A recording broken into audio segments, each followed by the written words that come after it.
Listo. Muy bien, chicos. Nuevamente, buenas tardes. Voy a generar la hoja de asistencia, como siempre, para el día de hoy. Hoy estamos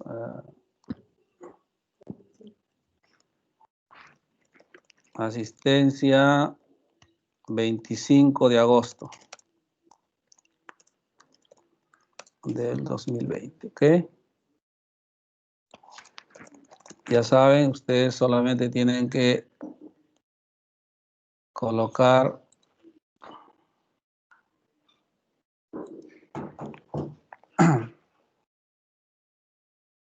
muy bien, chicos, coloquen sus asistencias.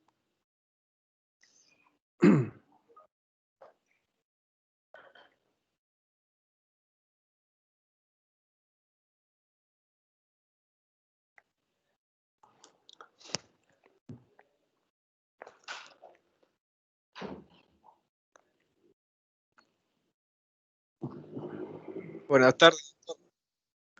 Buenas tardes, buenas tardes.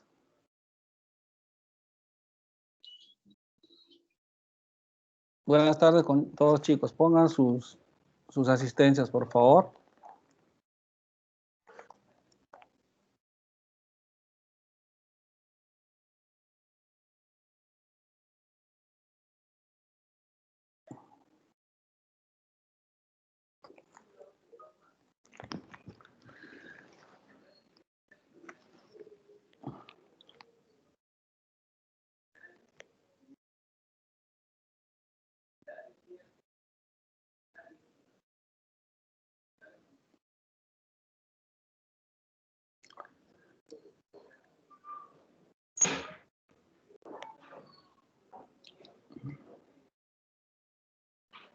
Buenas tardes con los que están llegando.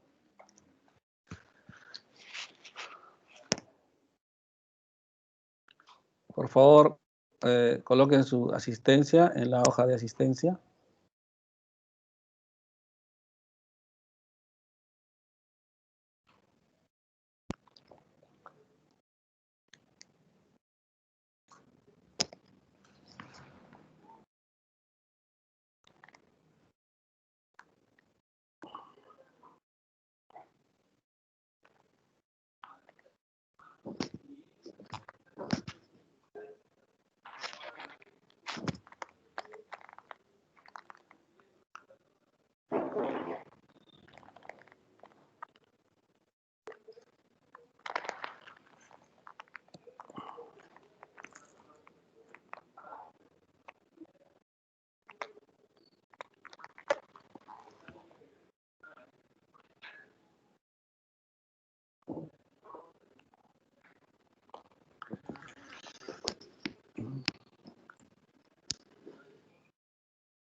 A ver, tenemos 12 respuestas de asistencia, pero en la sala ustedes son 14. Hay dos que no han marcado su asistencia. Buenas tardes, doctor. Disculpe, Buenas tardes. a Buenas mí no me tardes. sale para poner presente. O sea, puedo ver que están respondiendo, pero no me sale la opción para poner presente. Pero Fabiana, tú tienes que ir en el chat. O sea, tú vas al chat y ahí en el chat está la hojita y simplemente pones en donde dice presente, en el circulito, ahí marcas Sí, doctor, y pero no luego me envías. no me No te aparece el aparece. circulito. No Qué puedo ver. raro, pero qué raro.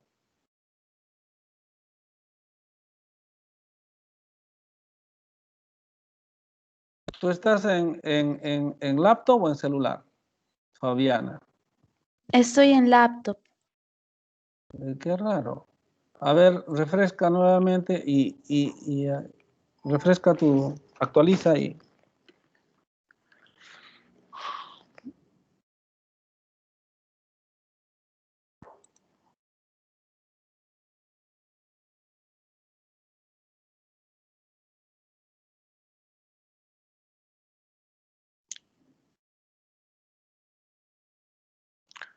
Bien, en todo caso, Fabiana, lo que puedes hacer es escribe en el chat y pon tu nombre y pones presente. Nada más, ya eso va a salir en el video, así que no hay problema. Ya, doctor, muchas gracias. No, de nada. Muy bien. Muy bien, chicos. Vamos a iniciar pues con la clase de hoy.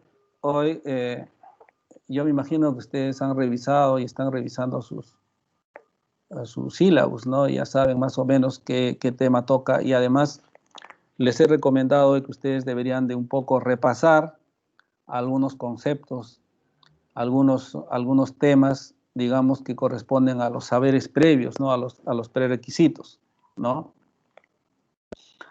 Es importante, como ustedes ya tienen los temas, ustedes tienen que ir leyendo, ¿no?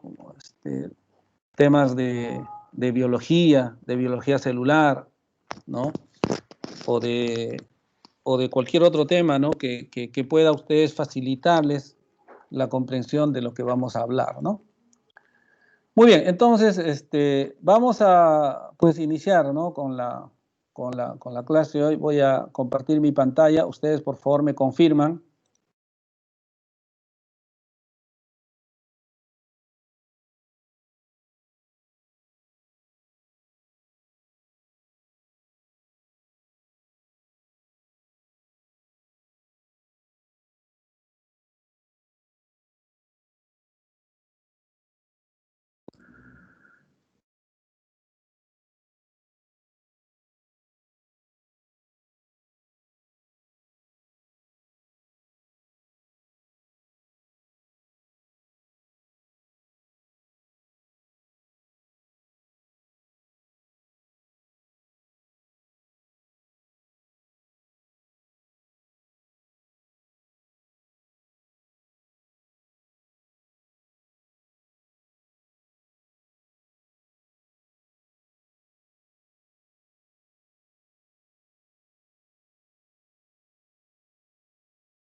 A ver, un momentito. Bien, confírmeme por favor si están viendo la diapositiva. Sí, doctor, sí se ve. Listo, perfecto. Entonces vamos a iniciar. Muy bien. Hoy vamos a hablar sobre un tema que es el tema inicial, ¿no? de la asignatura y que nos va a permitir entender muchas, digamos, muchos fenómenos importantísimos de la fisiología, ¿no? Fundamentalmente nosotros vamos a hablar sobre fisiología del medio interno, ¿no? Vamos a hablar sobre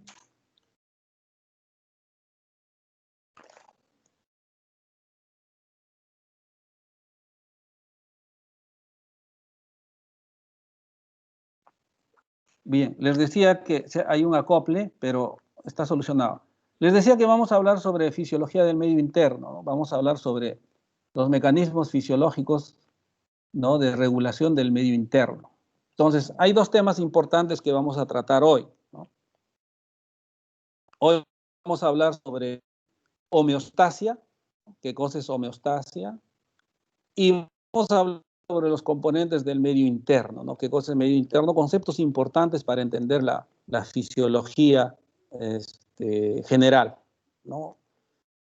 Bien, en primer lugar, vamos a nosotros a hablar sobre los volúmenes y composición de los compartimientos de los líquidos corporales, ¿no? Y que básicamente van a estar constituidos por todo lo que corresponde a los líquidos del medio interno. Entonces, para eso nosotros tenemos que saber qué cosa es medio interno, ¿no? ¿A qué le denominamos medio interno? Entonces, si es que hay un medio interno, lógicamente debe haber un medio externo. Yo creo que es mucho más fácil entender el medio externo, porque el medio externo es todo lo que nos rodea a nosotros, ¿no? Todo lo que está, digamos, al exterior de nosotros. Nosotros estamos, lógicamente, nos movilizamos, estamos en relación con un medio externo, ¿no? Ese medio externo está determinado, pues, por todo lo que nos rodea, tanto lo biológico como lo físico, ¿no? El aire, por ejemplo, el ambiente, la temperatura, las plantas, todo lo que está en la parte externa, a eso se denomina medio externo, ¿no? Pero cuando hablamos nosotros de medio interno, pues tenemos que un poco correlacionar ciertos conceptos, ¿no? Ciertas cosas, porque a veces cuando nosotros decimos medio interno, uno puede imaginarse de que el medio interno es todo lo que está dentro de nosotros, ¿no? Lo podemos conceptualizar así, pero en realidad tiene ciertas especificaciones para poder entender la fisiología, ¿no? Fundamentalmente. Entonces, los términos de medio interno, la composición del medio interno, sus compartimientos, ¿no es cierto? Y los líquidos corporales han sido estudiados fundamentalmente por un fisiólogo todavía en el siglo XIX, ¿no? Entonces, Claude Bernard es, digamos, el pionero del conocimiento y es un fisiólogo pues, bastante conocido, ¿no?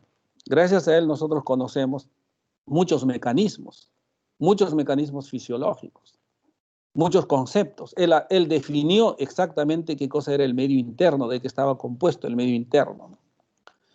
Entonces, cuando hablamos nosotros de medio interno, miren, medio interno, es todo lo que está representado por los elementos que se encuentran fuera de la célula. ¿Ok? Fuera de la célula. Bien, entonces para esto voy a utilizar también una pizarra. Nosotros tenemos la posibilidad de poder utilizar una pizarra, ¿no? Voy a utilizar una pizarra, voy a compartir con ustedes para indicarles exactamente qué cosa es el medio interno, ¿no? Cómo es el medio interno y ustedes puedan entender qué cosa es el medio interno. Muy bien. En primer lugar, recuerden ustedes que nuestros tejidos, nuestros órganos, están formados por células, ¿no? Tengo acá una célula, tengo acá otra célula y tengo acá otra célula, ¿ya? Entonces, nuestros tejidos, nuestros órganos son un conjunto de células, ¿ok? Y claro, esas células para completarlas, lógicamente deben tener su núcleo, ¿no? Su núcleo. A ver, Dayan está levantando la mano, Carmen Fiorella, ¿sí? ¿Hay algún problema? ¿No se está compartiendo algo? Sí, yo. ¿Se está compartiendo o no? No, doctor, nos disculpe, buenas tardes. Ya. No se puede mostrar el contenido. Oh, ya. ¿Pero sí se ve la pizarra?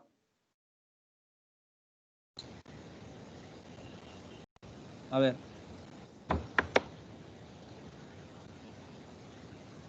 Me indican ahora. Ahora, chicos. ¿Tampoco? Doctor, yo sí veo. Y qué raro que los demás se ve todo negro, doctor. Doctor, se estaba viendo, pero salí y ya no se veía. Yo sí veo, doctor. Yo también veo, doctor. Yo también lo veo. Ya, entonces, si lo están viendo, por favor, los otros debe ser por alguna falla ya en sus máquinas, en sus dispositivos. A ver, denle una revisada, por favor. ¿No? O sea, si algunos están viendo, quiere decir de que, lógicamente, que sí está funcionando, ¿no? Entonces debe ser ya una falla particular. ¿Chicos? Sí se ve, doctor, ya se puede ver. Ya, listo. Muy bien. Entonces, sigamos, ¿no? Sigamos. Entonces, les decía que nuestros tejidos, nuestros órganos están formados por células, ¿no? Ahí están las células con su núcleo. Muy bien. Su núcleo. Claro, y lógicamente están acompañadas de todo lo que existe fuera de la célula, ¿no? Fuera de la célula hay toda una estructura, ¿no es cierto?, formada por fibras, por líquido, etcétera, ¿no? Diferentes sustancias, ¿no es cierto?, fuera de la célula. Muy bien. Entonces, aquí está la clave para entender lo que es el medio interno. En primer lugar, todo lo que está dentro de la célula se denomina intracelular, ¿ok? Así se denomina, intracelular. Y todo lo que está afuera, acá está la clave, todo lo que está afuera es el extracelular. Perfecto. Muy bien. Claude Bernard lo llamó al extracelular como medio interno. ¿Ok? Miren, ¿ah? O sea que el medio interno se conoce en fisiología a todos los componentes del extracelular. No del intracelular, sino del extracelular. A eso le denominó medio interno y en fisiología a eso se conoce como medio interno. ¿Ok? Ahora, lógicamente que dentro de las células hay un líquido, ¿no? Entonces, ese líquido dentro de la célula se llama líquido intracelular, ¿no? Y en el exterior de las células también, lógicamente, hay líquido, ¿ok? Entonces, el líquido que se encuentra inmediatamente en estos espacios, ¿correcto? Se denomina líquido extracelular, ¿correcto? Líquido extracelular. Pero no hay que olvidarnos que aquí también hay vasos sanguíneos, ¿ok? Hay vasos sanguíneos, hay vasos linfáticos, ¿no? Y en esos vasos sanguíneos, en esos vasos linfáticos, hay líquido, hay plasma, ¿no? Hay líquido linfático, etc. Entonces, ese líquido se denomina líquido intravascular. O sea, al plasma, ¿no? Al plasma, a la linfa, se le conoce como líquido intravascular. Al líquido que se encuentra aquí en este espacio, como líquido intersticial. Líquido intersticial o extracelular. ¿Ok? Líquido intersticial o extracelular. Y al líquido que está dentro de la célula se denomina líquido intracelular. ¿Ok? O sea, son tres, ¿no? Tres componentes líquidos. El intravascular, el intersticial y el intracelular. Ahora, la pregunta es, ¿y cuáles son los que están formando el líquido del medio interno? Por supuesto que el líquido extracelular y también el plasma, o sea, el líquido intravascular. ¿Ok? No sé si este concepto ya lo han entendido. No sé si tengan hasta aquí alguna pregunta, chicos. ¿Lo han entendido? Que el medio interno, en primer lugar, es el extracelular. Todo lo que está fuera de la célula. ¿Ok? Listo. Y el intracelular es lo que está dentro de la célula. O sea, si yo les pregunto, ¿quién separa o quién divide al intracelular del extracelular? La membrana citoplasmática. ¿Ok? Muy bien. Pero cuando nosotros hemos hablado, les dije que existía un medio externo, ¿no? Claro, si es que hay un medio interno, lógicamente hay un medio externo, ¿no? ¿Y quién les dije que está formando el medio externo? Bueno, el ambiente, ¿no? El aire, todo lo que está pues fuera de nosotros, que es físico, biológico, inerte, qué sé yo, todo eso. Entonces, nuestro organismo, lógicamente, tiene una estructura que va a separar, ¿no? O que va a dividir lo que está dentro de nuestro organismo con lo que está en el exterior. Y eso es la piel, ¿no es cierto? Es la piel. Entonces, prácticamente lo que está por fuera de la piel vendría a ser el medio externo. Y lo que está por dentro de la piel, inmediatamente, miren, es el medio interno y también ahí están pues las células, el intravascular, etcétera, etcétera, etcétera, ¿no? No sé si hasta aquí han entendido este concepto que es fundamental para poder entender los demás elementos. No sé si tengan hasta aquí alguna pregunta, chicos, ¿han entendido? Díganme con toda confianza.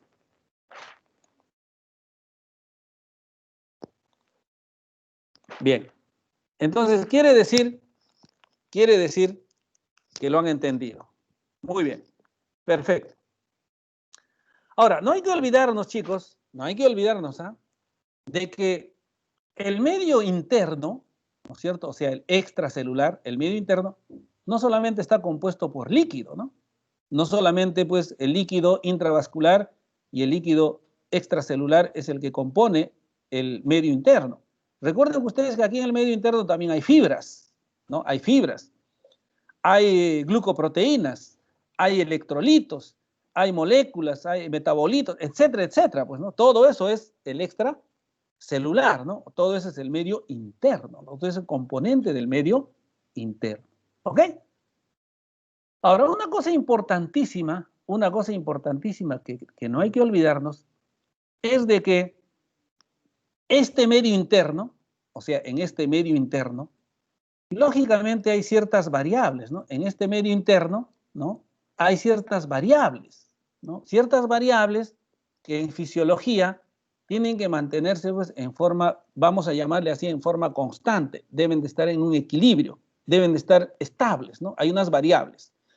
Esas variables, mientras se mantengan estables, ¿no? Entonces, va a determinar, lógicamente, una fisiología normal en el organismo, en los tejidos, en los órganos, ¿no? Entonces, esas variables, por ejemplo, son ¿quiénes, no? ¿Quiénes? Vamos a enumerar. Primero, por ejemplo, aquí debe de haber un pH óptimo, ¿no es cierto? Tiene que haber un pH óptimo, aquí, en este medio. Mientras ese pH se mantenga, esta célula va a funcionar, todo va a funcionar, ¿ok? Entonces, tiene que haber un pH, esa es una variable. Otra variable es, por ejemplo, de que aquí debe haber una concentración de glucosa, por ejemplo, óptima, ¿no? Debe haber una concentración de glucosa óptima, ¿no? ¿Qué pasa si la glucosa se exacerba? ¿O qué pasa si la glucosa disminuye en cantidades ostensibles? O sea, se altera esto. Lógicamente va a alterar este equilibrio, ¿no? Entonces, el pH, la glucosa, tienen que estar en un equilibrio. Vamos a llamarle así, en un equilibrio de tal manera que todo esté funcionando normalmente, ¿ok? Ahora, no solamente eso, ¿no? Como variables. ¿Qué más? Nuestras células, por ejemplo, son aeróbicas, ¿no? ¿Y qué necesitan? Oxígeno. Entonces, aquí debe haber una concentración de oxígeno, ¿no? Debe lo que se llama la presión de oxígeno. Debe mantenerse una presión de oxígeno óptima, ¿correcto? Debe haber una presión de oxígeno óptima. Si esa presión de oxígeno disminuye ostensiblemente o se eleva ostensiblemente, se altera pues este equilibrio, ¿no? O sea, estas variables en el medio interno tienen que estar en equilibrio, ¿ya? Por eso es importante el medio interno y por eso es importante que el medio interno se mantenga en equilibrio. Muy bien. ¿Qué otras variables también se encuentran aquí? Por ejemplo, también aquí va a ser la concentración de CO2, ¿no? La presión de CO2. Debe de haber una presión de CO2, lógicamente, óptima, pero fundamentalmente aquí debe haber una concentración de sodio, porque es el principal electrolito, óptimo. Porque ¿qué va a pasar si aumenta o disminuye el sodio? ¿No? Ostensiblemente, de igual manera va a alterar este equilibrio. Pero aún más, aquí hay otra variable importante que se denomina la osmolaridad, ¿no? La osmolaridad, ¿ok? Es una variable que consiste en ¿qué, no? Está determinado por la concentración de solutos en un líquido, ¿no? Ustedes lo saben eso. O sea, la cantidad de solutos determina la osmolaridad. Pero fundamentalmente, ¿qué solutos? La osmolaridad va a estar determinada fundamentalmente por sodio. El sodio es el que va, digamos, en otras palabras, va a garantizar la estabilidad de la osmolaridad. ¿Qué significa esto? Si hay una gran cantidad de sodio, la osmolaridad se eleva.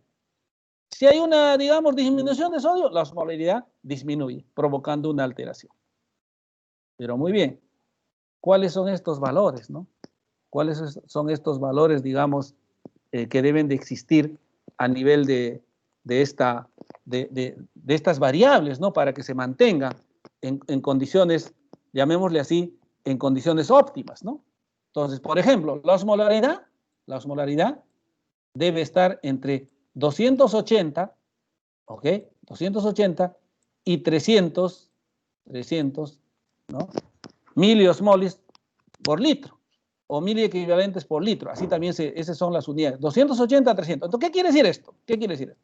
Mire, si la osmolaridad disminuye a menos de 280, o sea, 260, 250, entonces aquí se pierde el equilibrio. Si la osmolaridad aumenta a 310, 320, etc., también aquí se pierde el equilibrio. ¿Cuánto debe de ser la osmolaridad para que esto esté en equilibrio, para que esto esté funcionando bien? Entre 280 y 300 miliequivalentes. ¿Quién determina esto? Fundamentalmente el sodio, pero no solamente el sodio. Dentro del líquido hay muchos solutos, ¿no? Hay cloro, potasio, magnesio, fierro, qué sé yo, una serie de elementos, pero fundamentalmente el sodio, y luego les voy a decir por qué. Luego les voy a decir por qué. Porque el sodio, en condiciones homeostáticas, es el elemento que se encuentra en mayor proporción, en mayor concentración. Muy bien. Segundo, el pH. ¿Cuánto debe ser el pH del medio interno? El pH del medio interno. De 7.3 a 7.4. ¿Ok? Ese es el pH del medio interno. O sea, para que todo funcione normalmente en nuestro organismo, el pH del medio interno debe estar en este intervalo, 7.3 a 7. ¿Qué pasa si está menos de 7.3? Se produce una acidez. Altera todo esto y por lo tanto va a haber consecuencias, lógicamente, ¿no? de un desequilibrio. ¿Qué pasa si hay más de 7.4? Se produce una alcalinidad. De igual manera, ¿no? Se altera esto. Entonces, debe de mantenerse en estas condiciones. Deben estar mantenidas en estas condiciones el pH. A eso se llama homeostasis. La glucosa. La glucosa aquí debe estar aproximadamente en una concentración entre 70, ¿no?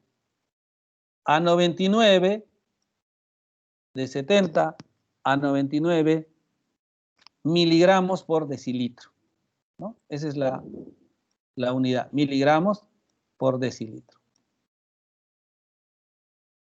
Cuando se mantiene la glucosa en el medio interno en esta cantidad, todo funciona bien, todo está normal.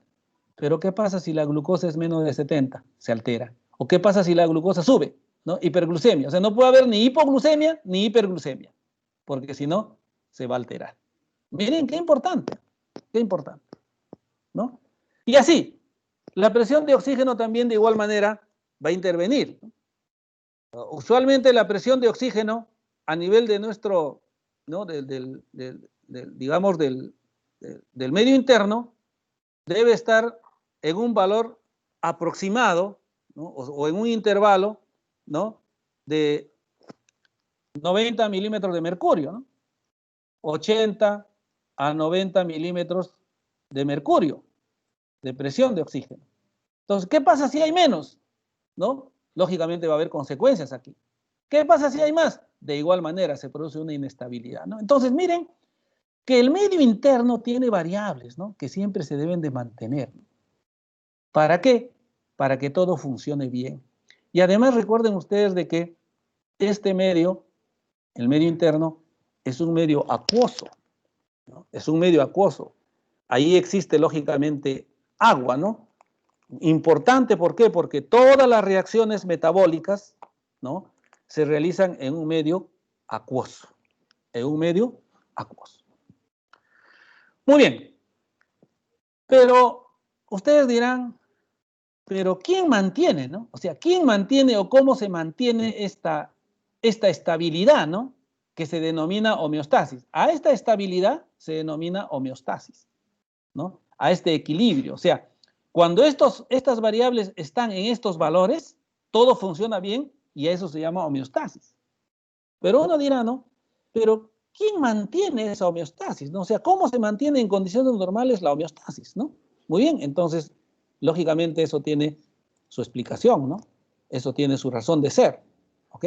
No sé si hasta aquí alguna pregunta, chicos. Pregunten si tienen alguna pregunta, alguna duda. Muy bien. Entonces, chicos, esas variables, ¿cómo se mantienen, no? O sea, ¿o quién mantiene esas variables? Lógicamente que hay diferentes, digamos, estructuras, diferentes elementos que mantienen, lógicamente, esa estabilidad, ¿no? Y esa estabilidad, ¿no? Por supuesto que es mantenida por diferentes tejidos, diferentes órganos, diferentes funciones, ¿no?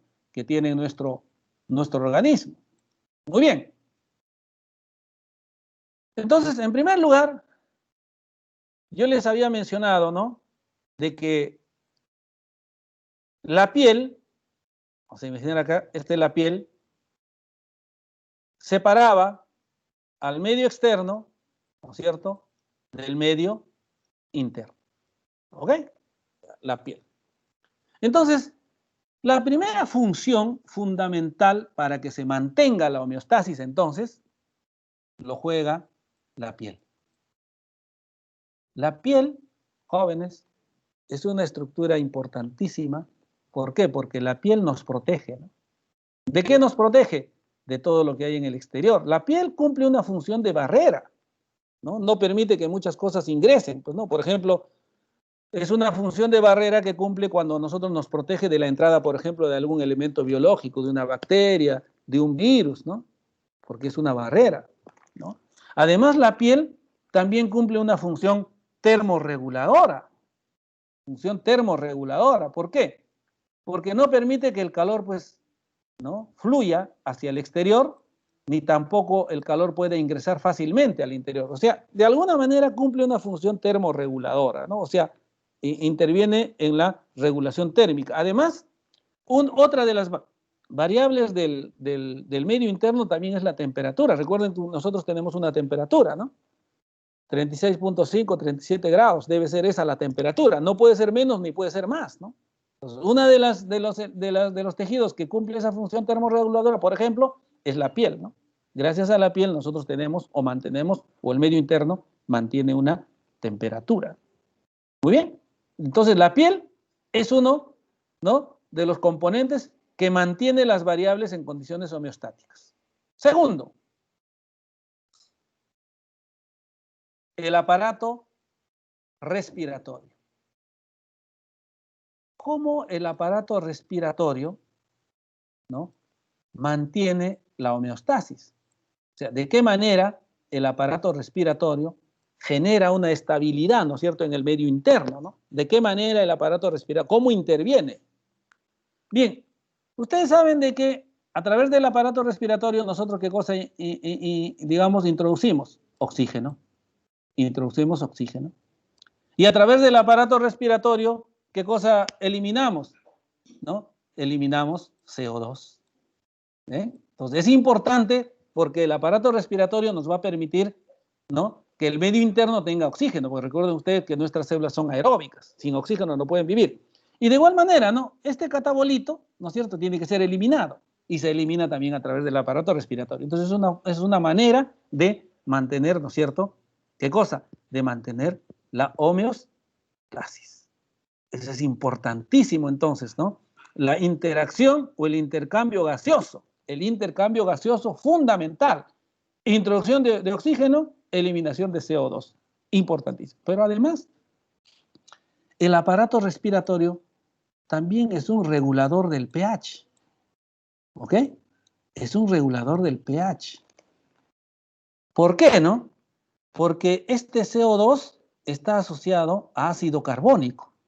¿Ya? Está asociado a ácido carbónico. Sí, Elizabeth. Elizabeth levantó la mano.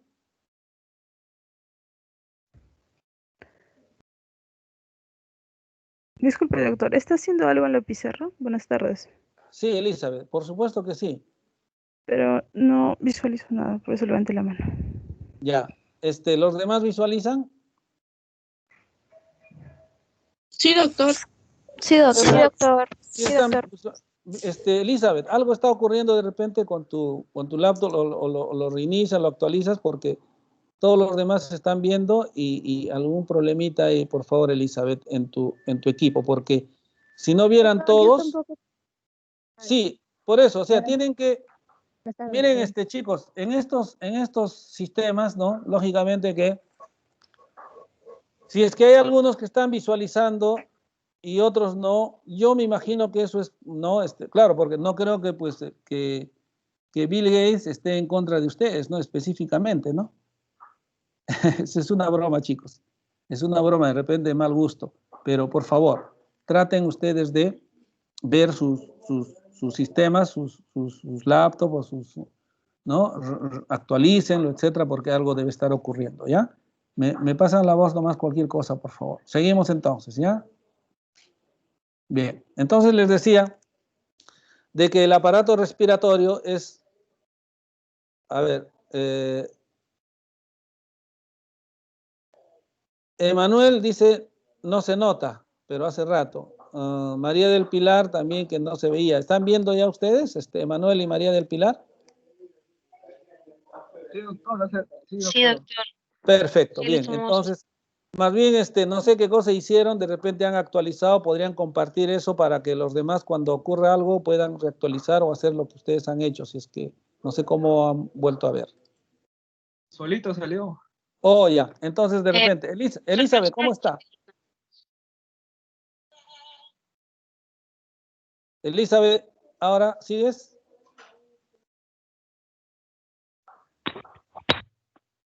Bueno, profesor, disculpe, yo, Elizabeth Malpica, le mandé una imagen a Eli de una captura de pantalla de cómo es que me sale a mí todo oscuro. Ya, pero por eso te digo, Elizabeth Melanie, la verdad que eso ya debe ser algo que esté fallando tu aparato, porque se supone de que si los demás están observando y tú no ves, ¿no es cierto? ¿Te parece? Porque en el caso de que no vieran todos, seguramente estaría fallando yo. A ver, ¿qué dice Harry? Disculpe, doctor, yo también tenía ese problema de que no se podía ver, pero lo que hice fue salir del Teams, volver a entrar y en lo que me sale la pantallita negra, dejarlo cargar simplemente. Y sí Oh, cargó. ya. Ahí está. Buen dato. Gracias, Harry, por compartir. Gracias. Entonces, Elizabeth, eso tendríamos que hacer. Entonces, si no está, de repente no está cargando Elizabeth por cuestiones de internet, del ancho de banda, algo, ¿no? ¿Ya?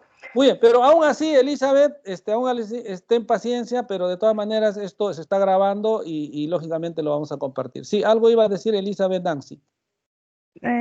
Ya lo puedo visualizar, gracias. Oh, perfecto, listo. Ya, entonces hay que tener un poquito de paciencia en estos sistemas. Gracias. Sigamos entonces. Bueno, entonces les decía, pues, ¿no? Hablábamos de que el aparato respiratorio, ¿no es cierto? También era otro de los aparatos que intervenía en la mantención de la homeostasis, ¿no? ¿Qué haciendo? Bueno, garantizando el intercambio gaseoso, ¿no? Haciendo que se ingrese oxígeno y que se lleve a todas las células oxígeno y que también se elimine el CO2. Y también interviene, les mencionaba, en la regulación del pH, ¿no? ¿Por qué? Porque el CO2 está asociado a ácido carbónico, ¿ok? Entonces, normalmente cuando se acumula mucho CO2, se produce una acidez, ¿ok? Y entonces, ¿cómo reacciona? Cuando hay una acidez, ¿cómo reacciona el aparato respiratorio? Respirando rápido, ¿no? Entonces, cuando nosotros respiramos rápido, eliminamos más CO2 y eso más o menos es la función que cumple el aparato respiratorio. ¿Para qué? Para mantener el pH, ¿no? Para regular el pH. Otro aparato que es importantísimo para la regulación de la homeostasis, ¿no es cierto? Para la mantención de esta homeostasis en el medio interno, lo cumple, pues, ¿no? El aparato circulatorio, ¿no? Llamémoslo cardiocirculatorio, ¿no? El aparato circulatorio. Es importantísimo el aparato circulatorio, ¿no? ¿Por qué? Porque lógicamente que el corazón, ¿no es cierto?, va a bombear, ¿no es cierto? Es un órgano de bombeo de sangre, ¿no? ¿Se imaginan? Además de que el aparato circulatorio garantiza qué cosa, ¿no? De que todos los tejidos, todas las células, todos los órganos estén relacionados a través de la sangre. Recuerden ustedes que la sangre llega pues a todos los confines de nuestro organismo. Entonces, la función de la sangre, ¿no es cierto?, es importante. ¿Por qué? ¿No? O sea, ¿por qué el aparato circulatorio es un aparato que garantiza ese equilibrio en el medio interno, ¿no? Porque va a, lógicamente, permitir la circulación de sangre. Y ustedes saben, a través de la sangre circula ¿qué cosa? Por ejemplo, el oxígeno, ¿no? A través de los eritrocitos. Además, en la sangre también ¿qué cosa existe? Leucocitos, los glóbulos blancos, que son células de defensa. Cuando en algún lugar, por ejemplo, ¿no?, hay alguna infección, por ejemplo, la sangre se encarga de llevar ahí leucocitos. ¿Para qué? Para que nos defiendan, ¿no? ¿Ven? Ese es un mecanismo de mantención de la homeostasis, ¿no? Además, también la sangre, ¿no es cierto?, permite, ¿no es cierto?, o la función de la sangre permite la mantención, por ejemplo, de la presión arterial, ¿no? Gracias al volumen sanguíneo, nosotros tenemos una presión arterial, por ejemplo, estable, ¿no? Entonces, cuando hay alguna alteración en el sistema circulatorio, seguramente se va a alterar también la presión arterial, ¿no? O se va a alterar, lógicamente, los demás elementos, ¿no? Por ejemplo, la circulación o la distribución o el transporte de oxígeno, ¿no? Miren, por la sangre además se transportan muchos elementos. Por ejemplo, miren, las hormonas, por ejemplo, del tálamo, del hipotálamo, o las hormonas, por ejemplo, de la hipófisis, que van a actuar, por ejemplo, en las gónadas femeninas o masculinas. ¿Cómo van desde el hipófisis hasta las gónadas, hasta testículos, hasta ovarios? ¿Cómo van? A través de la sangre, ¿no? Entonces, la sangre es importante, ¿no? La circulación es fundamental, no solamente para transportar elementos, repito, sino para transportar también células de defensa, y garantiza también una mantención de la presión arterial. La presión arterial también, lógicamente, es una importante variable, ¿no es cierto? Y es fundamental que esa presión arterial se mantenga en condiciones normales, ¿no? En condiciones estables. ¿Ok? ¿Qué más? Otro aparato es el aparato gastrointestinal, ¿no es cierto? Claro. ¿Y por qué el aparato gastrointestinal es importante? Porque gracias al aparato gastrointestinal nosotros podemos absorber nutrientes, ¿no? En el estómago, en el intestino delgado se absorben nutrientes, ¿no es cierto? Cuando nosotros nos alimentamos, todo lo que nos alimentamos se absorbe en el sistema gastrointestinal y de ahí se distribuye. Y no solamente eso, ¿no? A ver, Harry, levantaste la mano. Disculpe, doctor, la había dejado levantada desde la última vez que hablé. Oh, perfecto. Sigamos entonces. Bien.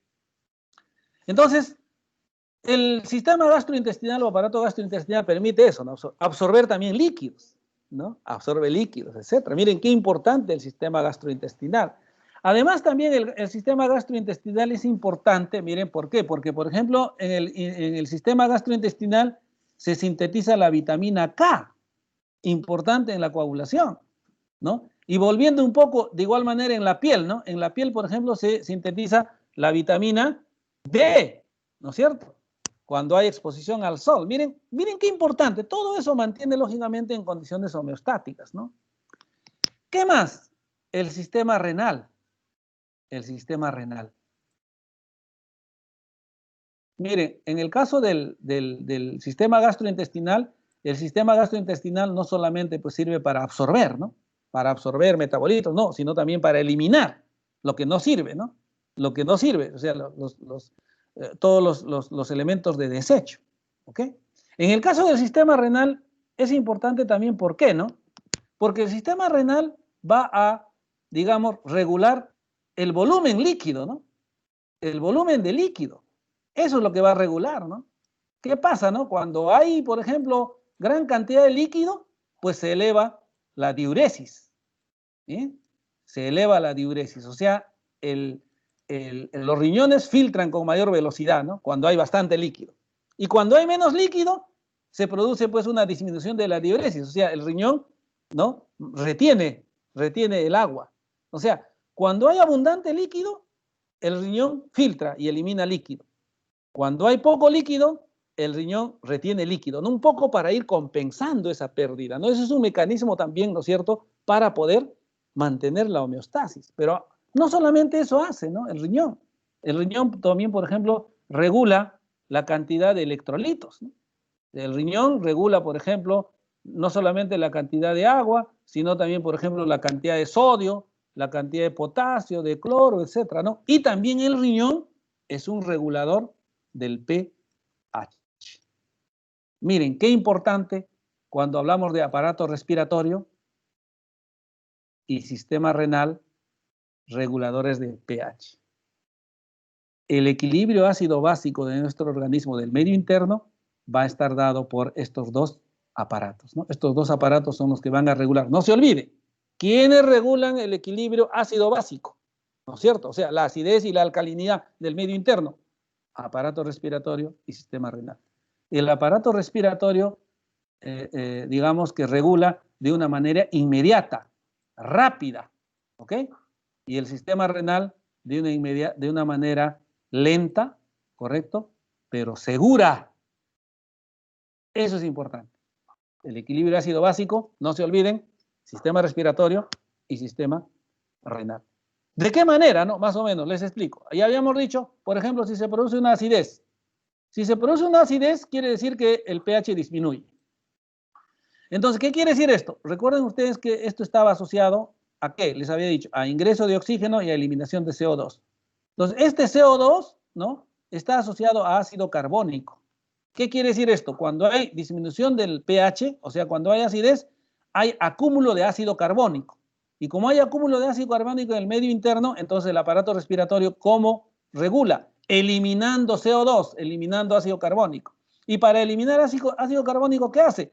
Entonces el individuo comienza a respirar rápidamente, ¿no? Comienza a respirar rápidamente. Entonces, ¿eso qué cosa hace? De que se elimine gran cantidad de ácido carbónico. Así, de esa manera regula el pH. ¿Y cómo regula el pH del riñón? Bueno, como les había dicho, ¿el riñón qué cosa hace? Pues el riñón, ¿no es cierto?, lo que hace es mantiene la cantidad o regula la cantidad de electrolitos, ¿no? Y al mantener la cantidad de electrolitos, ahí está, pues, por ejemplo, el ácido carbónico, perdón, el bicarbonato de sodio, los diferentes elementos, sodio, potasio, etcétera, ¿no? Esos son los que de alguna manera van a permitir que se forme ácido, ¿no? ¿Qué ácido? Por ejemplo, acá, ¿no? Ácido, ¿no?, carbónico.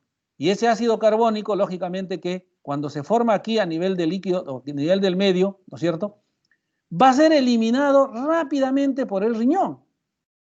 Y esa eliminación rápida del riñón va a permitir que el pH comience a elevarse, ¿no?, de lo que estaba disminuido. Esta reacción que hace el riñón es una reacción mucho más sostenida. Es lenta, pero es mucho más segura. De esa manera generan una regulación del medio interno. Muy bien. Pero ustedes dirán, pero muy bien, doctor, nos ha dicho de que el medio interno tiene variables, ¿no? pH, concentración de oxígeno, glucemia, etcétera, etcétera. Y todos ellos son regulados, pues, por la función de la piel, aparato respiratorio, circulatorio, gastrointestinal, renal, etcétera. Muy bien. Pero ustedes dirán, pues, pero ¿y cómo se controla? ¿Cómo está controlado eso? ¿Cómo está controlado todo esto? ¿Quién los controla? ¿No es cierto? Muy bien. Esto es, lógicamente, de carácter involuntario. Es de carácter esa es la característica, ¿no? La característica de que estos controles son involuntarios. Por ejemplo, a ver, estamos respirando ahorita, ¿no? Seguimos respirando. Los movimientos peristálticos, por ejemplo, ¿se están dando o no se están dando en este momento? Sí, están dando los movimientos peristálticos. ¿Está habiendo absorción de elementos metabólicos? Está habiendo absorción en el sistema gastrointestinal. ¿Tenemos una presión arterial? Tenemos una presión arterial que sigue y prosigue. A ver, por favor, les solicitaría de que alguien, lo que voy a tener que hacer de repente para la próxima es de que no les voy a dar a ustedes la opción de que ustedes puedan compartir, porque están moviendo, por favor, están moviendo el esquema, están moviendo el gráfico. Yo les solicito a ustedes, por favor, que no muevan, porque si ustedes mueven, lógicamente se va a movilizar y no van a poder entender. No muevan. En todo caso, para la próxima voy a dejar yo ponerles a ustedes un límite de que no hagan absolutamente nada, ¿no? Y de lo que se trata es de que yo en algún momento a ustedes les voy a pedir su participación. Así que, por favor, no muevan absolutamente nada, si es que lo están haciendo, ¿ya? Muy bien, chicos. Entonces les decía, ¿pero quién controla todo esto, no? O sea, ¿cómo es controlado? Bueno, es controlado pues de manera involuntaria. Es un control involuntario. Entonces, ¿quiénes controlan? Bueno, dos sistemas, y no hay que olvidarnos, ¿eh? No hay que olvidarnos. El sistema nervioso, ¿ok? El sistema nervioso, pero el sistema nervioso, ¿no?, autónomo. El sistema nervioso autónomo, ¿ok? Y el sistema endocrino. O sea, todas estas funciones están controladas por estos dos sistemas. El sistema nervioso, ¿no es cierto?, para controlar, lógicamente, sintetiza una serie de sustancias que se denominan neurotransmisores. ¿Ok? Neurotransmisores.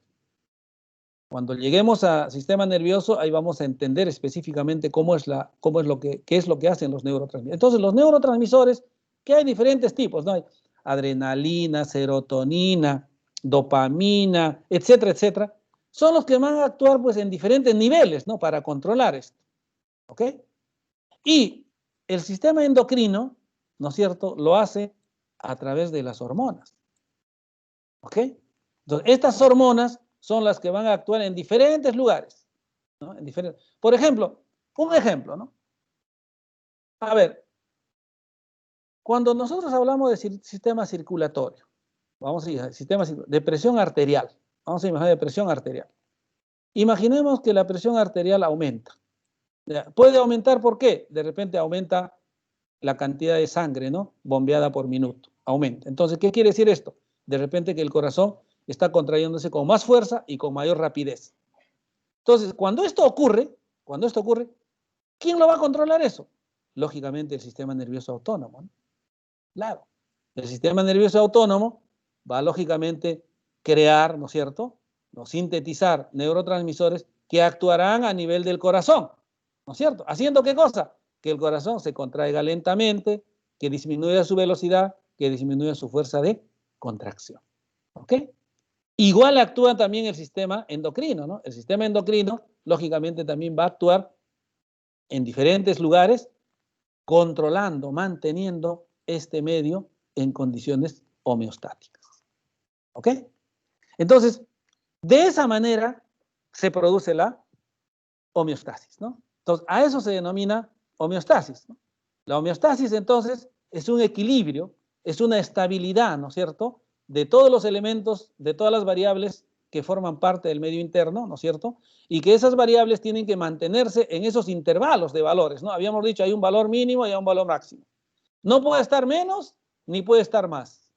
¿Quién los mantiene aquí en este intervalo? Todas estas funciones. ¿A través de qué? A través del control nervioso y del control endocrino. Muy bien. Correcto. Pero chicos, una pregunta. ¿Ustedes creen de que este control es perfecto? ¿Creen ustedes que este control es perfecto? O sea, ¿creen ustedes que como hay homeostasis y está controlado por el sistema nervioso, ¿no es cierto?, el sistema nervioso autónomo, el sistema endocrino, etcétera? ¿Creen ustedes que ese sistema, ¿no es cierto?, es o digamos controla de una manera perfecta y no hay nada que la pueda alterar? A ver qué dicen, cualquiera de ustedes.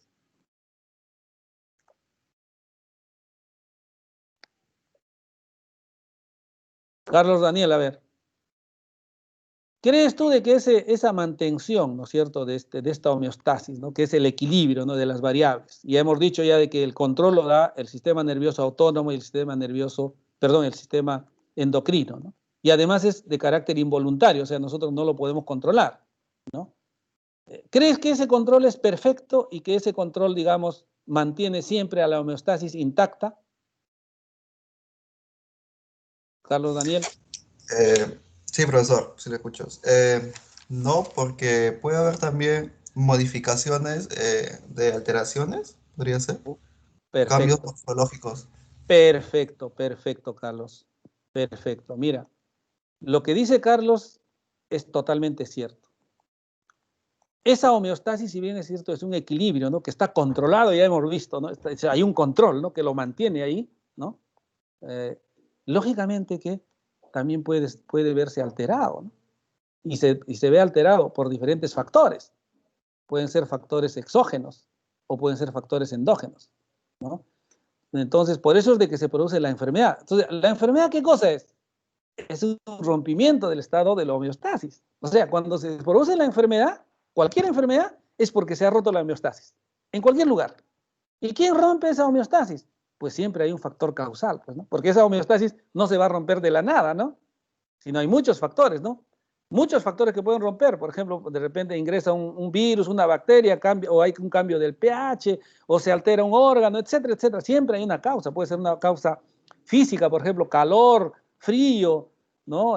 Puede ser de repente inmunológico, autoinmune, nutricional, de repente falta un nutriente, o de repente falta oxígeno. Imagínense ustedes a ver que entremos en un lugar donde no hay oxígeno, ¿no?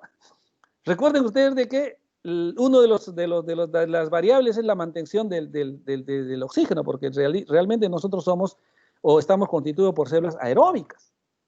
¿Qué pasa si nosotros entramos a un lugar? Por ejemplo, ahora último, en esta tragedia que hubo en esta discoteca, ustedes habrán visto, ¿no? Han muerto las chicas, sobre todo los que han muerto asfixiados por falta de oxígeno, ¿no es cierto? Entonces, lógicamente que a ver, siguen jugando con la pizarra. Yo les vuelvo por favor, a solicitar, chicos. Yo espero que cuando a ustedes yo les pida que ustedes participan y hagan sus gráficos, etcétera, ahí lo hagan. Espero que ahí lo hagan, ¿ya? Por favor, ¿no? Les pido, por favor, chicos, que no estén jugando con la pizarra. Entonces les decía, como dice Carlos Daniel, es cierto de que hay factores pues que van a romper ese estado de homeostasis, ¿no? Y así se va a generar la enfermedad, ¿no? Así se va a generar la enfermedad. Entonces, cuando nosotros hablamos, ¿no es cierto?, de homeostasis, ¿no? Lógicamente que hay, digamos, diferentes mecanismos, ¿no?, que van a permitir, digamos, llegar a ese equilibrio o equilibrar, ¿no?, estas variables, ¿no? Y estas variables, como ya hemos dicho, ¿no es cierto?, son equilibradas mediante diferentes mecanismos, ¿no? Uno de los mecanismos es el mecanismo, y es el más, digamos, el más utilizado, son los llamados mecanismos de retroalimentación, ¿no?, o mecanismos de feedback, ¿no? Y hay dos tipos de retroalimentación: la retroalimentación negativa y la retroalimentación positiva. Pero antes de explicarles eso, me voy a permitir volver otra vez aquí.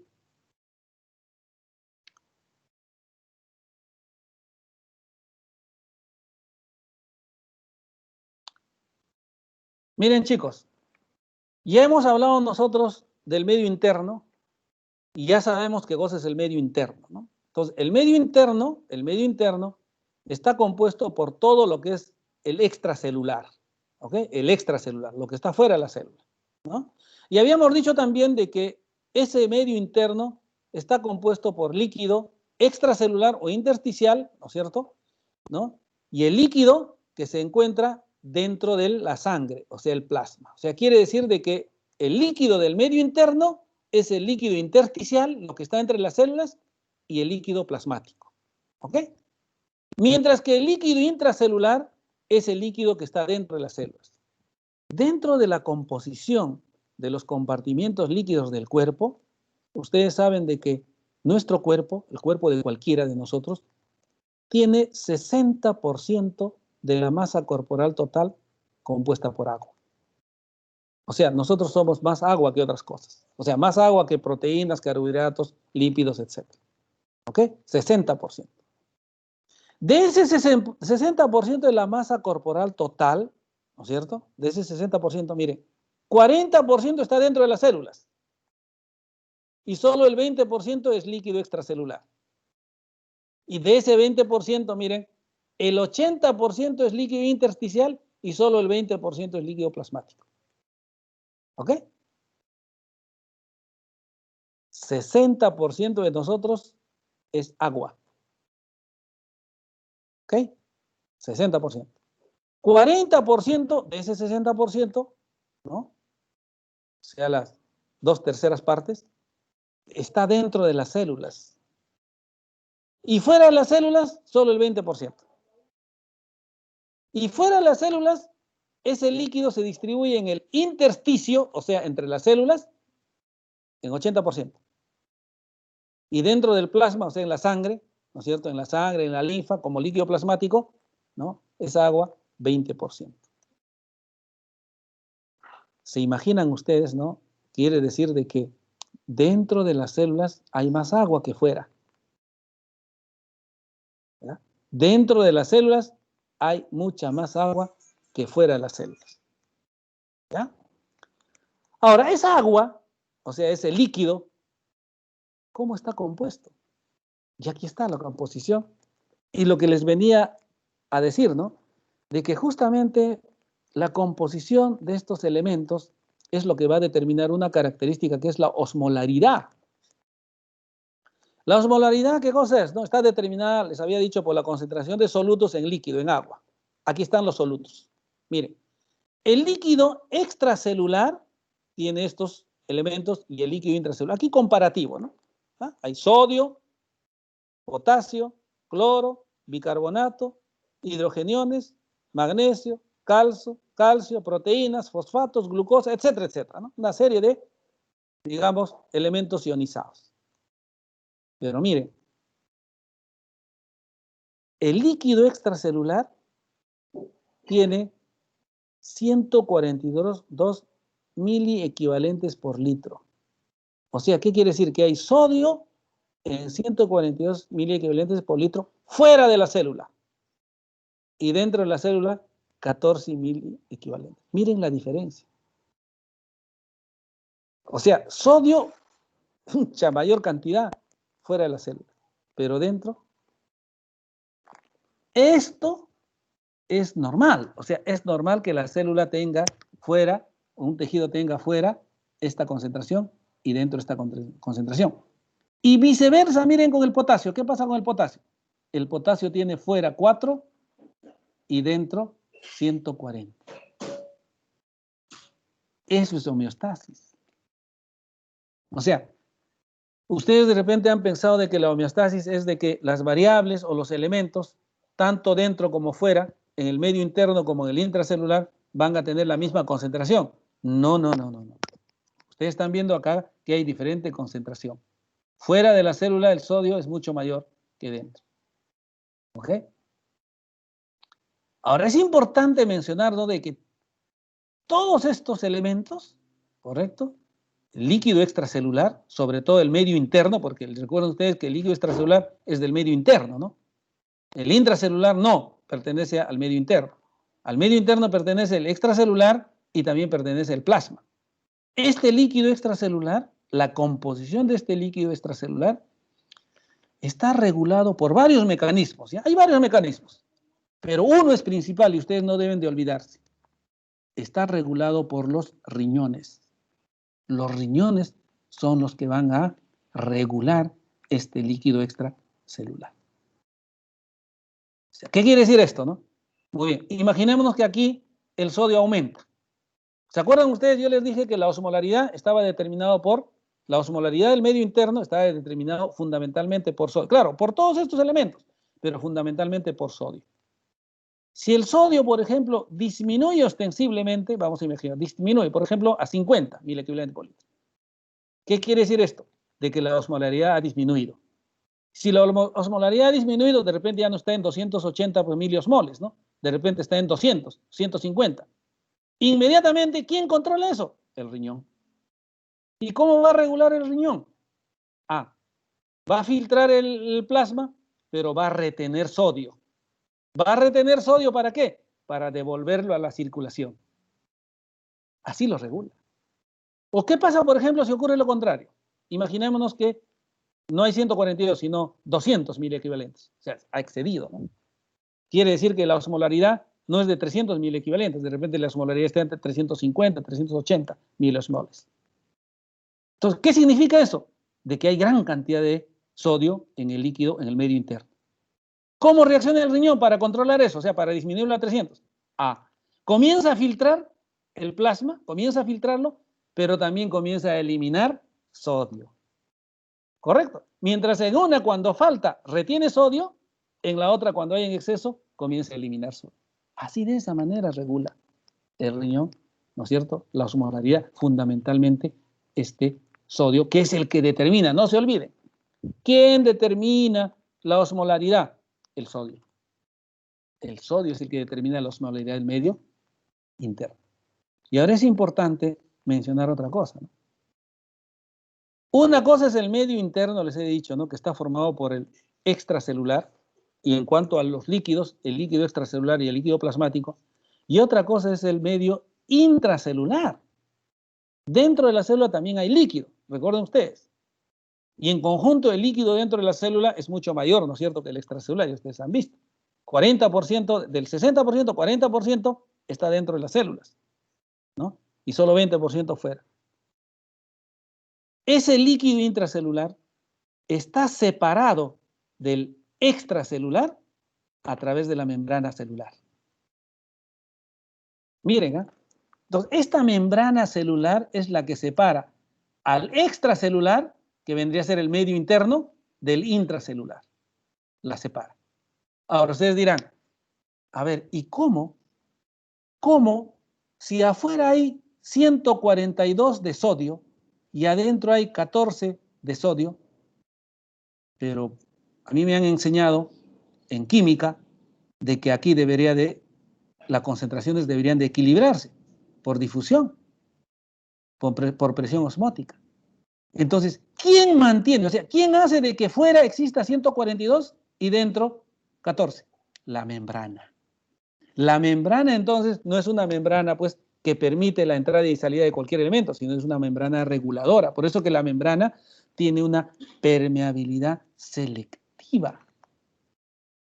Y justamente hoy día, en el seminario, vamos a hablar de eso, ¿no? Es decir, ¿qué rol cumple la membrana? ¿Cómo hace de que la membrana, ¿no es cierto?, funcione como una estructura permeable, pero selectivamente? ¿Por qué, cuándo y cómo deja pasar algo o deja entrar o deja salir algo, ¿no es cierto? Y cómo se mantiene. Primero, cuál es la estructura de la membrana y luego cómo se produce este intercambio de elementos a través de la membrana, ¿no? Para garantizar la homeostasis. Entonces, eso es importante también en este caso, chicos. Muy bien. Ahora sí, dicho esto, vamos a pasar a los mecanismos de regulación, ¿no? Ya les mencioné de que el medio interno se mantiene en un estado de homeostasis, ¿no? Claude Bernard también introdujo el concepto de homeostasis, ¿no? O sea, Claude Bernard introdujo el concepto de medio interno y él también introdujo el concepto de homeostasis, ¿no? Y dice que la estabilidad del medio interno es una condición de vida libre. O sea, ¿qué quiere decir esto? Nosotros, por ejemplo, somos independientes, o sea, podemos salir a la calle, respirar, etcétera, gracias a que nuestro medio interno está en estabilidad, está estable, o sea, está en homeostasis. Eso quiere decir, ¿no?, que la estabilidad del medio interno, la homeostasis, nos permite a nosotros tener una condición de libre, de libertad, ¿no? O sea, nos podemos mover allá, somos independientes, ¿no? Entonces, para que un organismo pueda sobrevivir, debe ser independiente de su medio, por supuesto. Nosotros no. Y eso permite la homeostasis, ¿no? Esta independencia lo proporciona la homeostasis. Miren qué importante, por eso que es la mantención de la homeostasis. Ya les mencioné de que pues está regulado, ¿no es cierto?, por diferentes funciones corporales, ¿no?, la homeostasis. Hemos hablado de la piel, ¿no es cierto? Hemos hablado del sistema renal, digestivo, respiratorio, circulatorio, ¿no? Y todo esto está regulado por el sistema nervioso y endocrino, ¿no? Entonces, la homeostasis se logra gracias a ¿qué? Al funcionamiento coordinado de todos los tejidos. Si todos los tejidos en nosotros están funcionando coordinadamente, ¿no es cierto?, estamos en homeostasis. ¿Ok? Ahora, para que exista esta coordinación, ¿no es cierto?, de todos nuestros sistemas, por ejemplo, en este momento, ¿no?, todos estamos bien, estamos sanitos, etc. Para que eso se mantenga, lógicamente esta coordinación está realizada en base a un sistema de control, ya les hemos dicho, ¿no?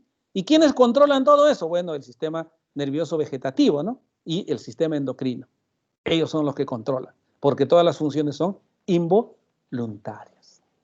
¿Ya? Entonces, la homeostasis, entonces, es un proceso por el cual, ¿no es cierto?, el cuerpo trata de estabilizar los cambios internos pequeños que existan, ¿no?, o los cambios, digamos, que son generados por factores externos, ¿no?, los trata de estabilizar. Me explico con un ejemplo.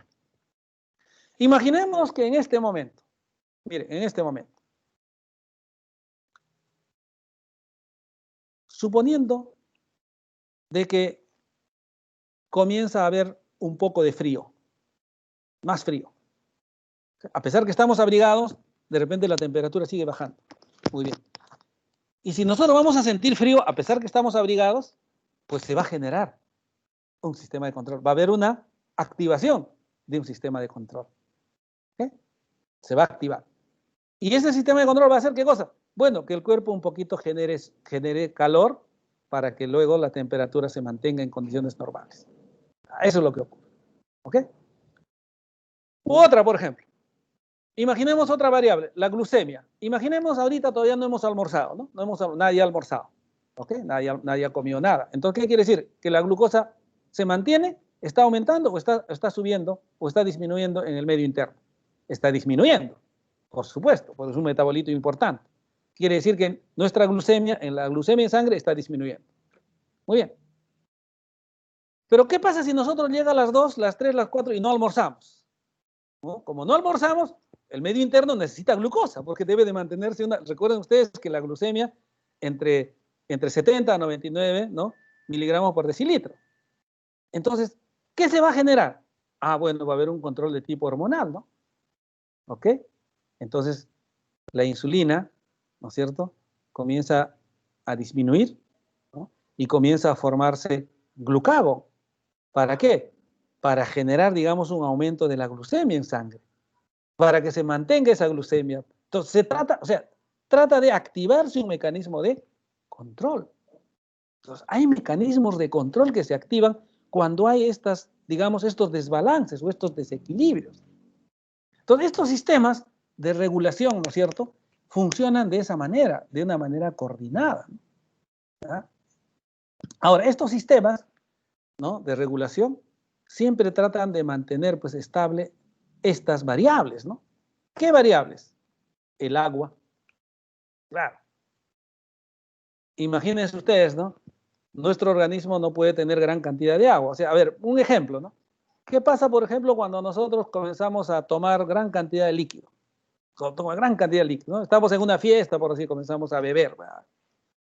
Entonces, inmediatamente, ¿quién va a regular ese aumento de la cantidad de líquido? El riñón comienza a eliminar el agua, ¿no? Regula, ¿ve? Así, ese es un sistema de regulación. ¿Ok? ¿O qué pasa, por ejemplo, si nosotros, por ejemplo, sodio existe en mayor cantidad? Comienza a haber, por ejemplo, consumimos alimentos con sal, gran cantidad de sodio. El medio interno aumenta su osmolaridad. Y como aumenta su osmolaridad, ¿qué cosa hace el riñón? El riñón comienza a filtrar, pero eliminando sodio.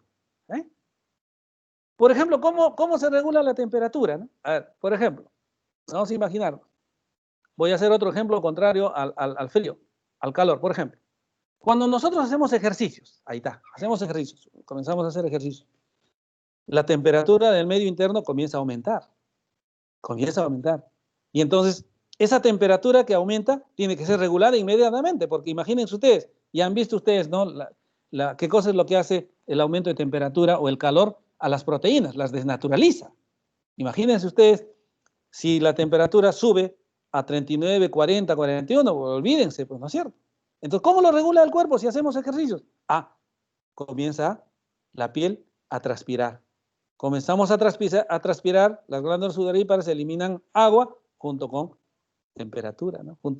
Y eso es un regulador térmico, ¿no es cierto? Así se regula, ¿ya? Igual el pH, etcétera, ¿no? Entonces, los sistemas de regulación deben de mantener estable, pues, las variables en nuestro organismo. ¿Cuáles son esos sistemas de regulación? ¿Cuáles son? Muy bien. Se dice que hay un sistema de control no biológico o sistema de regulación no biológico, ¿ya? Y un sistema de regulación biológico. De lo que hablamos en fisiología es de los sistemas de control biológico, ¿no? No de los no biológicos, sino de los biológicos. Pero quiero hacerles un ejemplo de sistema de control no biológico, ¿ya? O sea, que no tiene nada que ver con una respuesta biológica. Por ejemplo, vamos otra vez con el frío. ¿Qué pasa si yo tengo frío? ¿No? Comienzo a abrigarme. Saco una casaca, ¿no? ¿Qué pasa si tengo más frío? Pues me acerco a una estufa, ¿no? Prendo el calefactor, etc. ¿Ve? Ese es un sistema de control no biológico. Pero ese sistema de control no biológico, pues depende, ¿no es cierto?, de eso. Eso es lo que yo puedo hacer, ¿cierto? Pero de eso no vamos a hablar. De lo que vamos a hablar es del sistema de control biológico que se denomina retroalimentación, como les decía anteriormente. Y hay dos tipos de retroalimentación. La retroalimentación negativa, ¿ok?, y la retroalimentación positiva, ¿ya? La retroalimentación negativa, comúnmente llamado feedback, ambos se le llama feedback. Ambos son feedback, retroalimentación, ¿no? Positiva y negativa. Pero quiero decirles de que la retroalimentación negativa, ¿correcto? Es una respuesta, ¿no? En el cual, ¿no? Cuando hay una, digamos, una disminución o aumento de un parámetro del medio interno, por ejemplo, de una variable, imaginémonos, a ver, vamos a imaginarnos. Imaginémonos que vamos a imaginar, que la temperatura disminuye. Si la temperatura disminuye, la retroalimentación negativa hace de que la temperatura aumente. ¿Ok? O sea, la respuesta es contraria a la inicial. Si la temperatura aumenta, la retroalimentación negativa hace de que la temperatura disminuya. ¿Ok? Por eso es de que la retroalimentación negativa es el sistema más desarrollado en nuestro organismo biológico, no solamente más desarrollado, sino es positivo, es beneficioso. Todos las retroalimentaciones, los sistemas de retroalimentación negativa que se generan en nuestro cuerpo, los feedback negativos, son beneficiosos, ¿no?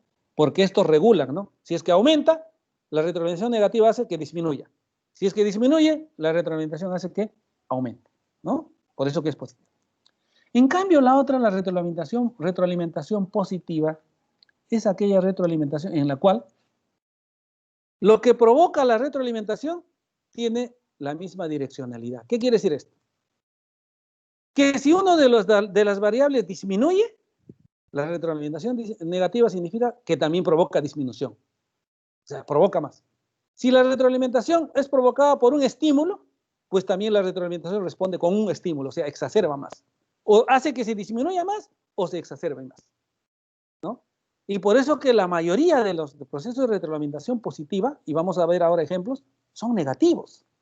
Claro, porque por ejemplo, a ver, si la presión arterial disminuye y hay una retroalimentación positiva, la retroalimentación positiva hace que siga disminuyendo más.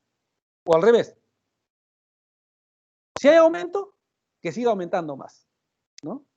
Pero hay mecanismos de retroalimentación positiva que son beneficiosos. No todos son beneficiosos, pero hay algunos beneficiosos. La mayoría son, digamos, no beneficiosos. En comparación con la retroalimentación negativa. Muy bien. No sé si hasta aquí estos conceptos lo han entendido, si hay alguna pregunta, pero ahorita voy a explicarles específicamente y con ejemplos, ¿no? Les voy a explicar con ejemplos cómo son estos procesos de retroalimentación, sobre todo negativa. Miren, la retroalimentación positiva, ¿no es cierto? Positiva, ¿no? Tenemos como ejemplo la coagulación de la sangre, la menstruación, el parto y la lactancia, ¿no? Son, digamos, sistemas, ¿no?, en los cuales hay retroalimentación positiva, ¿no? Y que estos, en realidad, podemos decir que son hasta cierto punto beneficiosos, ¿no? Hasta cierto punto beneficiosos, ¿ok? Pero generalmente los sistemas de retroalimentación positiva son negativos. Ya les he dicho, ya en un sistema de retroalimentación positiva, si la variable disminuye, el sistema de retroalimentación hace que disminuya más. Si la variable aumenta, el sistema de retroalimentación hace que aumente más, ¿no? Y acá les voy a explicar, ¿no? Por ejemplo, acá. Vamos a hablar, como ejemplo, bastante claro, es la lactancia, por ejemplo. Miren, la lactancia. La lactancia, por ejemplo, es un proceso se genera ahí un sistema de retroalimentación positivo, pero es beneficioso. Por ejemplo, cuando el niñito succiona la leche materna de la teta de la mamá, ¿no? Succiona, pues se produce una estimulación, ¿ya?, a nivel del hipotálamo, ¿ok?, en la hipófisis. ¿Para qué? Para que se secrete mayor cantidad de oxitocina. La oxitocina, miren acá, succiona más oxitocina. Oxitocina hace de que se produzca más leche. O sea, mayor estímulo, mayor secreción. Mayor oxitocina, mayor prolactina. Mayor prolactina, mayor leche. Mayor succión, mayor estímulo. ¿Ven? Ese es un proceso de retroalimentación positiva, la lactancia. ¿Ok? Es positivo, ¿no? O sea, en el sentido no solamente de la retroalimentación como nombre, sino es beneficioso. Claro, porque lógicamente hace de que el niño garantice pues su alimentación, ¿no? Acá no se podría dar pues un proceso de retroalimentación negativa, porque es al contrario, no es negativa, es positivo acá. El niño, cuanto más succiona, ¿no es cierto?, se produce un estímulo, ese estímulo hace de que se produzca oxitocina. La oxitocina, pues, lógicamente genera mayor estímulo de la prolactina y la prolactina hace de que se sintetice mayor cantidad de leche, ¿no? Y el niño pueda garantizar su alimentación, ¿ya? Hay otra que se produce en el parto, la retroalimentación de tipo positiva. Entonces, en el parto ocurre algo importantísimo, ¿no? Cuando el niño comienza a, digamos, estimular el canal del parto, la musculatura del cuello uterino, ¿no es cierto? Entonces, el cerebro, ¿no?, de la madre, ¿no es cierto?, de la gestante, ¿no?, pues comienza a liberar oxitocina, ¿no? ¿Ah? Y la oxitocina va a ir a través de la sangre de la madre hacia la musculatura uterina, hacia acá. O sea, comienza a liberarse oxitocina, la oxitocina va a la musculatura, ¿para qué? Para que incremente las contracciones de la musculatura uterina, ¿no? Las contracciones, ¿para qué? Para que empuje al bebé y pueda, digamos, realizarse el parto, ¿no? Miren, ¿no? Entonces quiere decir que estímulo aumentado, mayor oxitocina, mayor contracción de la musculatura, ¿ven? ¿Eso qué quiere decir? Sistema de control positivo, ¿no? Entonces hay mayor estímulo, mayor control positivo. ¿Ok? Esa es la característica de los sistemas de control positivo, de la retroalimentación positiva, ¿no? En estos casos, por ejemplo, es beneficioso, ¿no? Claro, porque eso va a permitir, por ejemplo, que el niño pueda nacer, ¿no? O en la lactancia, que el niño pueda alimentarse, ¿no es cierto? ¿Ya?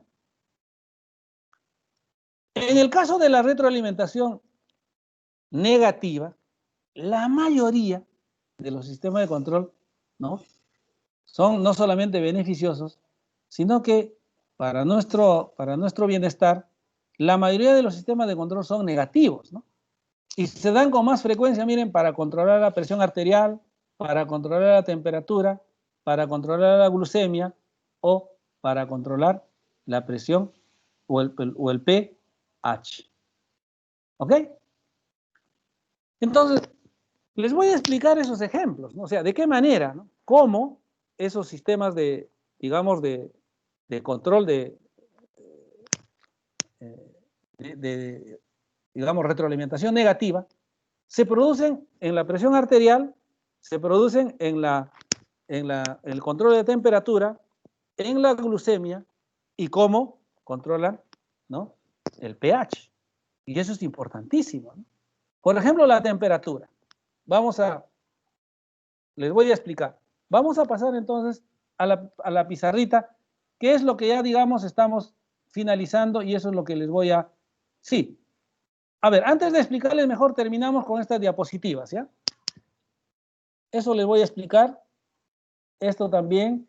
Y bueno, no, ya, todo explicado. Luego ya pasamos a la... A ver, vamos a pasar. Voy a compartir entonces Por favor, me confirman.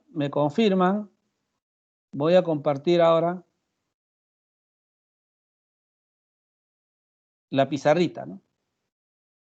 A ver, chicos, confírmenme si están viendo la pizarrita para explicarles ahí los ejemplos de retroalimentación negativa, ¿no? Cómo se controla la temperatura, la glucosa, la presión arterial y el pH, ¿ya? Y el pH. ¿Sí? ¿Se ve la pizarrita? ¿Me pueden confirmar, chicos? Sí, doctor. Perfecto. Muy bien, chicos. Entonces, vamos a empezar. Primero, ¿cómo se produce la retroalimentación negativa con la temperatura? O sea, ¿cómo, no, se produce esta retroalimentación negativa? Muy bien. Entonces, ¿qué pasa, por ejemplo, vamos a imaginarnos, si la temperatura, ¿no?, ustedes saben de que la temperatura tiene que estar entre 36, ¿no?, y 37, ¿no? Dependiendo de los autores, más o menos algunos puntos, ¿no?, de grados, ¿ya? Pero 36, 37, ¿ok? Entonces, cuando se produce, digamos, vamos a imaginarnos, a ver, disminución de la temperatura, ¿no? Vamos a imaginar que cuando ocurre disminución de la temperatura, ¿ya? Entonces, cuando hay disminución de la temperatura, ¿ok?, entonces se activan lógicamente mecanismos, ¿no? Mecanismos importantísimos para poder, digamos, elevar la temperatura, ¿ok? Lo primero, por ejemplo, es de que el sistema nervioso central, ¿no es cierto?, el sistema nervioso reacciona, ¿no? ¿Ya? Reacciona, haciendo de que se produzca una vasoconstricción, o sea, se que compriman los vasos sanguíneos, ¿ok? Entonces, al comprimirse los vasos sanguíneos, miren, al comprimirse los vasos sanguíneos, ¿no?, lógicamente que se va a retener un poco de sangre. Recuerden ustedes que la sangre es un regulador también térmico. Entonces, cuando se comprime, se va a retener un poquito de sangre. Esa es una característica, ¿para qué? Para que eleve el calor. Una. Segundo, el sistema nervioso también va a actuar provocando, ¿saben qué cosa? Cuando uno tiene frío, comienza a tiritar, ¿no es cierto? Comienza a tener temblores, ¿no? ¿Sí? No sé si ustedes en alguna oportunidad han tenido, por ejemplo, han ido a lugares donde hay frío y comienza a tiritar, el cuerpo comienza a tiritar, a temblar, ¿no? Y a veces hasta rechinan los dientes, ¿no? Hay un cascabeleo de los dientes, ¿no? Muy bien. Esa es una respuesta nerviosa. ¿Con qué fin, no? Con el fin de que ese movimiento de nuestras células, de nuestro tejido, de nuestro organismo, lógicamente eleve la temperatura. O sea, cuando nosotros estamos tiritando, ¿no?, en el frío, es porque nuestro sistema nervioso está tratando, ¿no?, de generar una mayor temperatura. Es un proceso de retroalimentación positiva. Mire, mientras hay, ¿no?, disminución de la temperatura, ¿qué cosa hay? Aumento de la temperatura, ¿no? Además también, miren, el sistema endocrino también interviene aquí. El sistema endocrino. ¿Cómo interviene? Pues elevando el metabolismo basal. ¿Qué significa esto? Con una palabra para que ustedes lo entiendan. Y seguramente a ustedes les habrá ocurrido. Cuando nosotros estamos en zonas frías, nos da más hambre. Nos da más hambre. Ese metabolismo basal, lógicamente, va a generar una serie de reacciones químicas que van a ser exotérmicas y van a hacer que la temperatura aumente. Por eso de que, a ver chicos, ustedes no me van a dejar mentir. ¿En qué etapa del año, en qué época del año ustedes tienen más hambre? ¿En verano o en invierno? En invierno, ¿no? Porque es un mecanismo de compensación, es un proceso de retroalimentación, ¿no? El frío provoca eso, la disminución de la temperatura provoca eso, ¿ya? Ese es un proceso de retroalimentación negativa. O digamos viceversa, imaginemos que el aumento de la temperatura, imaginemos que aumenta la temperatura, ya les había dicho, ¿no?, por ejemplo, en los ejercicios. Entonces, ¿cómo responde, no? Con la sudoración. El sudor, ¿qué cosa hace? Disminuye, ¿ve? Proceso de retroalimentación negativa. Mientras que al inicio la variable disminuye, el proceso de feedback es contrario. Aumento, disminución, contrario. Así se regula. Ese es un ejemplo de la regulación de la temperatura. ¿Ok? ¿Cómo se regula la presión arterial? ¿Cómo es regulado la presión arterial, no? A través de una regulación también de tipo negativa. Normalmente la presión arterial está en estos valores, ¿no? 120/80 milímetros de mercurio. Presión sistólica, presión diastólica. ¿Ok? Muy bien. ¿Qué pasa si esta presión aumenta? ¿Qué pasa si esta presión aumenta? Ajá. El sistema nervioso reacciona. ¿Ya? El sistema nervioso reacciona. Y al reaccionar, ¿no?, el sistema nervioso va a actuar sobre todo a nivel del riñón, provocando ¿qué cosa? ¿No? Diuresis. mayor diuresis, ¿no? O sea, el riñón va a hacer de que la presión disminuya. ¿Por qué va a disminuir la presión? El riñón, porque el riñón, al provocar diuresis, o sea, el sistema nervioso ordena al riñón para que exista diuresis, va a disminuir el volumen sanguíneo. Y al disminuir el volumen sanguíneo es una forma de controlar la presión arterial. La presión arterial, entre otras cosas, puede deberse a una mayor cantidad de volumen sanguíneo.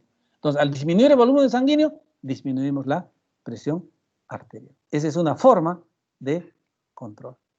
Y además también el sistema endocrino, pues lógicamente puede actuar también igual a este nivel, ¿no? A través del sistema renina-angiotensina-aldosterona, ¿no? que es un sistema endocrino que también va a regular la presión arterial, haciendo que se disminuya cuando hay elevación de la presión arterial. Este es un sistema de regulación, ¿no? De retroalimentación negativa, ¿no? Cuando hay aumento, se provoca disminución. Si habría disminución aquí, de igual manera acá habría elevación. ¿Ok? Muy bien. Otro ejemplo de retroalimentación negativa, ¿no es cierto? Lo da a nivel de la glucosa, ¿no? ¿Cómo se controla la glucosa? ¿Cómo es el proceso de retroalimentación negativa en la glucosa? Les había dicho que la glucosa tiene una concentración entre 70 a 99 miligramos por decilitro. ¿Ok? Muy bien. Entonces, ¿qué pasa? Imaginemos que exista una disminución de la glucosa. Imaginemos que la glucemia está en 50. Está menos, ¿no? Claro, puede estar a más también, ¿no? Pero cuando esto existe, el proceso de retroalimentación negativa va a elevar. Y cuando esto se eleva, el proceso de retroalimentación negativa va a disminuir, ¿no? Entonces, ¿qué pasa? ¿Qué es lo que va a ocurrir aquí? Entonces, el sistema nervioso, miren, más el sistema endocrino, ambos, ¿cierto? Sistema endocrino más sistema nervioso, ¿ok? Van a actuar ambos a la misma vez, haciendo de que se sintetice o que se secrete el glucagón. El glucagón. ¿No? ¿Dónde? A nivel del páncreas. Entonces, este glucagón, ¿qué cosa va a generar? Aumento de la glucosa. Proceso de retroalimentación negativa. Imaginemos que exista lo contrario. Vamos a imaginarnos que exista aumento. Hay 120, por decir, de glucemia. De igual manera, se activa el sistema nervioso central, el sistema nervioso más el sistema endocrino, y actúan en el páncreas, haciendo que se comience a sintetizar insulina. Insulina. Claro. ¿Por qué? Porque como hay gran cantidad de glucosa, la insulina va a permitir la reabsorción de glucosa. Y si se reabsorbe la glucosa, entonces quiere decir que va a haber disminución de glucosa. Proceso de retroalimentación negativa. ¿Ok? Entonces, estimados estudiantes, de esa manera se produce, ¿no? Los mecanismos de retroalimentación. Y un poco para finalizar, no hay que olvidarnos, ¿no es cierto?, de que el medio interno presenta propiedades físico-químicas que la caracterizan, ¿no? Y van a afectar directamente en la supervivencia de la célula. ¿Cuáles son esas características? pH, temperatura, presión osmótica, densidad de iones, gases, glucemia, qué sé yo. Todas esas son variables del medio interno que tienen que controlarse, ¿no? Mientras que la homeostasis es el conjunto de mecanismos fisiológicos.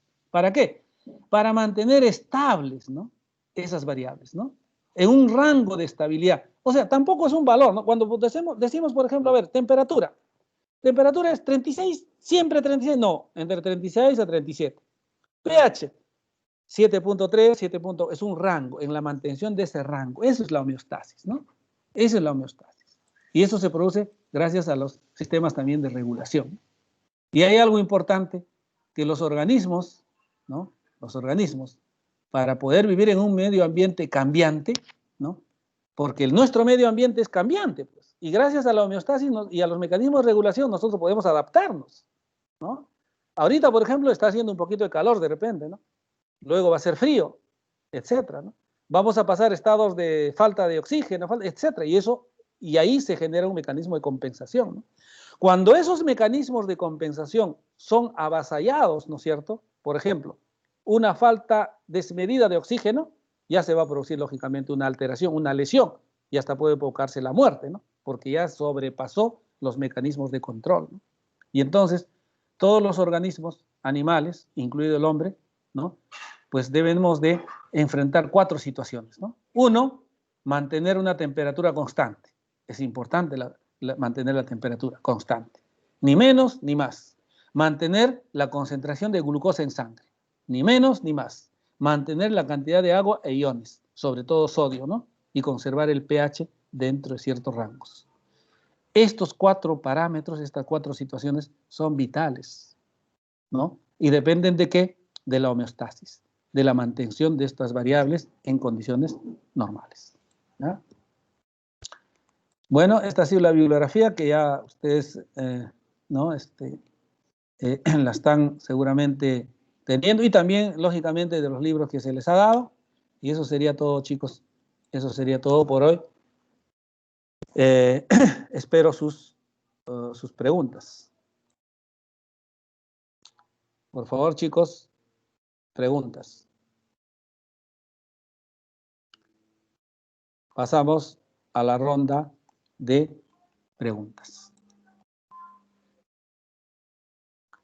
Chicos, preguntas. A ver, Elizabeth Nancy nos tiene una pregunta. Sí, Elizabeth. Doctor, ¿los sistemas de regulación negativa y positiva pueden actuar juntos? Claro, muy bien, muy buena pregunta.